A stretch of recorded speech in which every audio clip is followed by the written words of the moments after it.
Alright, today we're going to talk about bike setup for KTMs. We're not talking about expensive motor mods or suspension or bling or anything like that, because that stuff's not really necessary for most people. KTMs come with pretty good suspension, and most full-size dirt bikes make plenty of power regardless of what anyone thinks. So, also notice no stickers. Stickers are stupid. First thing, tires. I run S12s front and rear. They hook up pretty well. I also run tire balls. Make it way easier to change the tires, and they prevent you from getting flats, which is always a good thing. Over here we've got actually a thicker exhaust pipe made by FMF. Keeps you from smashing that all up. I actually like the way the stock pipe runs better, but the FMF pipe is more durable, so no sense in changing your pipe all the time if you don't have to, right? Also got a skid plate. That's off of an 02 200. This is a 2011 model. Seemed to bolt up just fine. While you're wiring your grips, you want to put some safety wire on your brake lever so you don't get weeds and stuff in there putting your brakes on when you don't want it. Also got a nice set of fat pegs there.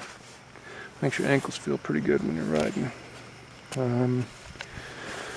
Okay, there you can see an hour meter, which is handy to have. Also used to run radiator braces, but got into a root and almost tore the radiator off. Actually wouldn't have touched the radiator at all if it wasn't for the brace, so took the brace off, and I'll just take my chances like this. Also, I don't bolt my shrouds on because this can actually not break and rip the radiator out of the frame. So that's not something you want to do. Nice thing about these bikes with a shroud like this is that even in sixth, when you're tapped open, it doesn't fly back. So that's a good thing. These tanks are big too. They're about 3 gallons. You can run over 2 hours on that. So, with a 200 anyway. I did put an FMF spark arrestor on just to meet regulations for national enduros. Got a shark fin on there. Keep your brake disc from getting all bent up. And around to the other side, got best chain I could find, and a Dirt Tricks sprocket, which has lasted a really long time. Got a Renthal sprocket on the front, which seems to last longer than any other front sprocket I've ever used. You'll notice on a 2-stroke, you don't typically see a bolt there. It usually comes with a circlip. What I ended up doing was using a carbide bit to drill the hole. It's case hardened shaft. The carbide bit goes through it fine. Once you get through that hardening, you can use a tap. Just get a regular 10mm tap, and then the bolt and spring washer off of KTM 4-strokes, and just screw it in that way. Nice thing about KTMs, they do come with a kickstand, which is really handy for off-road.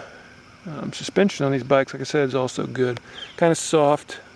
I'm 185 and got I cranked my compression damping all the way in. The shock works pretty good.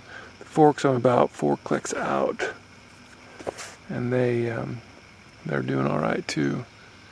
Rebound on the forks is about 12 clicks out. Rebound on the shock is 1 click out. I did increase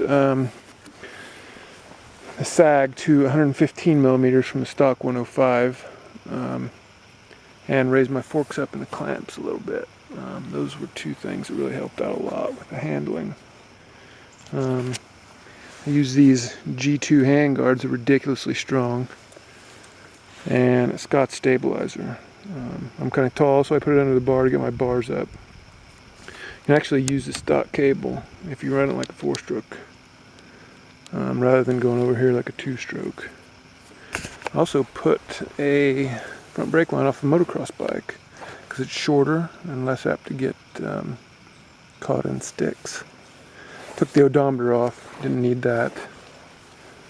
What else? I think that's about it. Till next time, I'll have a video about reducing arm pump.